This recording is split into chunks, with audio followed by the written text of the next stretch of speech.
4 years ago, my son passed away, and God told me to quit wasting my pain. I moved up here in May 2019.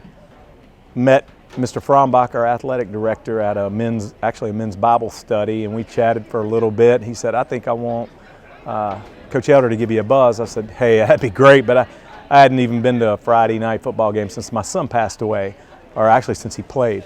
And Coach Elder called and said, "Hey, why don't you come in? Let's chat for a little bit." So I came in and chatted, and probably an hour and a half, 2 hours later, Mike was like, "Hey, I think God brought you in here for a reason. Go talk to your wife." Talked to her. She said, "Yeah, you got to do this." I volunteered. This is my third season. I started off coaching corners and a little bit of receivers, and now I'm just coaching straight corners. I'm also director of player development, leadership, and community service. The second part of that, actually, I think is more vital, more important, is building character with these young men.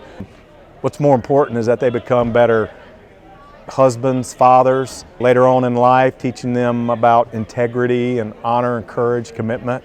That's going to be more important off the field as they get older. I have a lot of kids at my house from time to time, and I try to teach them how to treat women, honestly. I make them talk to my wife, say hello, yes ma'am, no ma'am. I always talk to them about opening the door for women and just treating them, like they should treat women.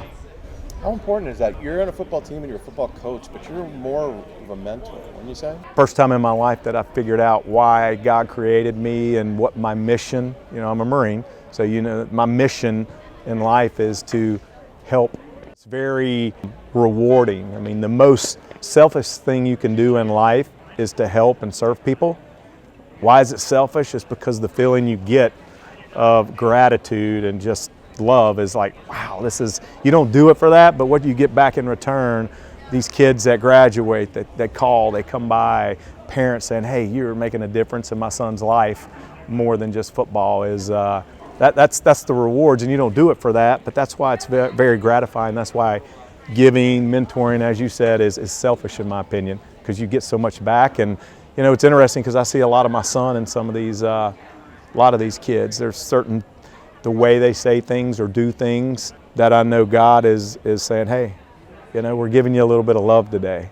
So there's times that it's tough, that I'll think back about my son, and he was a really good football player, but it's good. It's good. It's why I'm here, and it's why I'll keep doing it as long as I can, or as long as God wants me to, or Mike fires me. Let's talk about the football aspect. How nice is it to be on a sideline on a Friday night? Oh my gosh, I played all the way in high school in a little Division II down in North Carolina, and I coached my son up until he was about in the 8th grade, and that was a long time ago. And there is nothing better than Friday night lights. I mean, Saturdays, college, yeah, that's great, but Friday night lights, the band, the cheerleaders, the electric crowd, and especially here at Avon. I mean, it's Friday night lights. I mean, it's so exciting.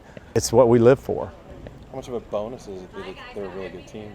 The bonus is good, but I'm sure no one will watch this video, but last week losing at Medina didn't bother me at all. In fact, I actually kind of enjoyed that because we're trying to build character, and our goal is not to go undefeated in the regular season. It's to get back to the Final Four and have a possibility of playing for a state championship, and playing teams like Medina are only going to make us better, prepare us that run that we're going to have in the playoffs. So yeah, I don't mind that. Humility is good. It builds character.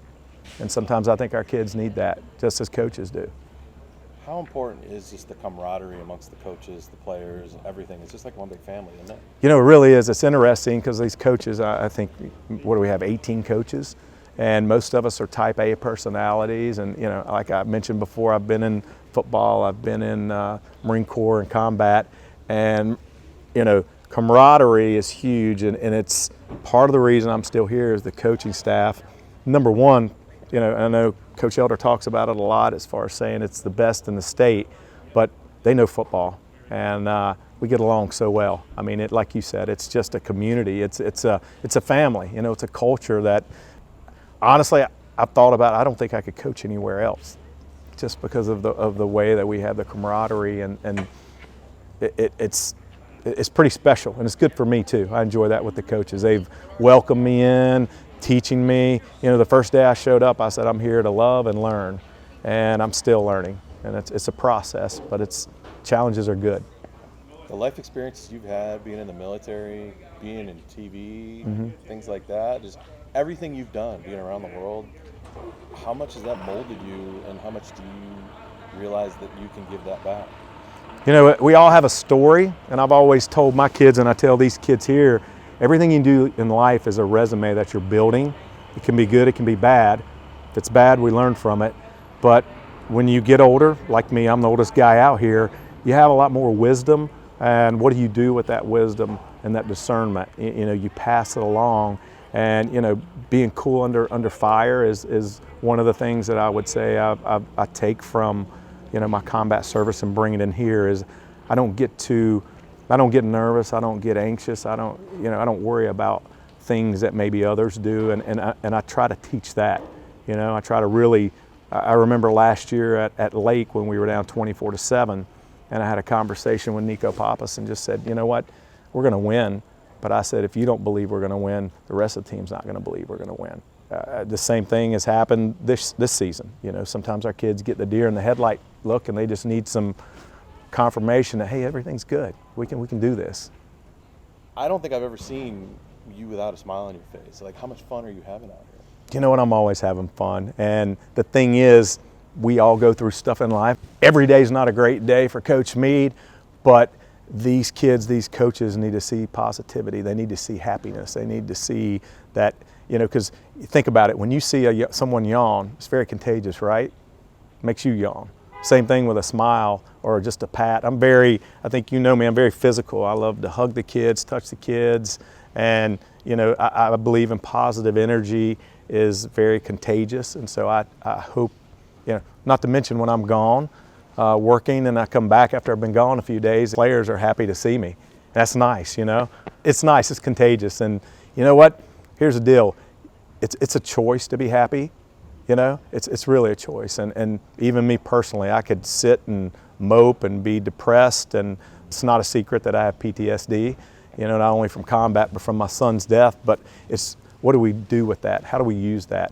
And if you're positive and if you're thinking about other people instead of yourself, if you're trying to help other people, then you know, it's a choice. It's a choice. The mind is very powerful, and what we allow in our brains and our minds controls, you know, a lot of times the way we feel, which in turn will affect the way we act. And so for me personally, I try to be positive. I try to be funny. You know, you see me around cutting up. I'm hoping that is passed on to our kids and our coaching staff. Within 5 minutes of us having a conversation, I knew God put him there for a reason. He has an interesting story in terms of his life and journey, and then some things that he's been openly shared with our team with his own son, losing his son. He's come aboard, and I knew right away that there was things I could do with him in terms of our community servant leadership, ideas that I had in our program that sometimes when you're busy in the middle of the year, it's just hard to see those things through. Offered him an opportunity, and he took advantage of it and said yes, he wants to be part of it. It's been a game changer. I think he's made every single coach on our staff better. I think he makes our kids feel valued and respected to a level that exceeds normal deals. The kids know if they have any struggles or problems that Coach Meade's there for them, just like all their coaches are. I generally channel things through him to make sure that he does some wellness checks and our kids are doing okay.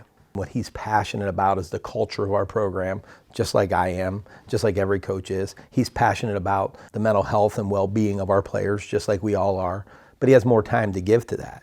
And obviously with his own son and losing his son early in his son's life, that's been a calling for Coach Meade.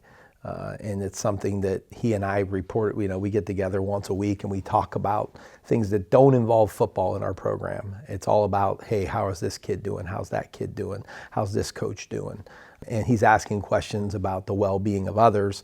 And then the two of us together can talk about, hey, what can we do to support those folks? So he is truly like our culture coach. He's a guy that spends a lot of time, you know, looking at people from a holistic view and identifying sometimes when kids seem to be struggling and they need something. And so he's been a great addition to our staff. 21 years ago when I was a first head coach, all I cared about was getting my players lined up and trying to win football games. Thankfully, the game of football itself teaches so many inherent lessons. They're just built into it. However, in the last 5 years especially, we've been very intentional about our purpose and our why. And it's truly to develop young men. It's truly to get kids to become servant leaders. It's truly to get kids to become great teammates. And more important than great football players, great people. So when he stepped into our program, I immediately, after 5 minutes and talking to him, thought, man, this is what's missing in our program. This is what he can bring to the table for us. And he's taken that role and he's run with it, and he's done a great job. Coach Meade was complaining yesterday about, he's not made for the cold. He's made for the beach and flip-flops. And he comes out here in shorts. He's the Marine. I thought he's tougher than that.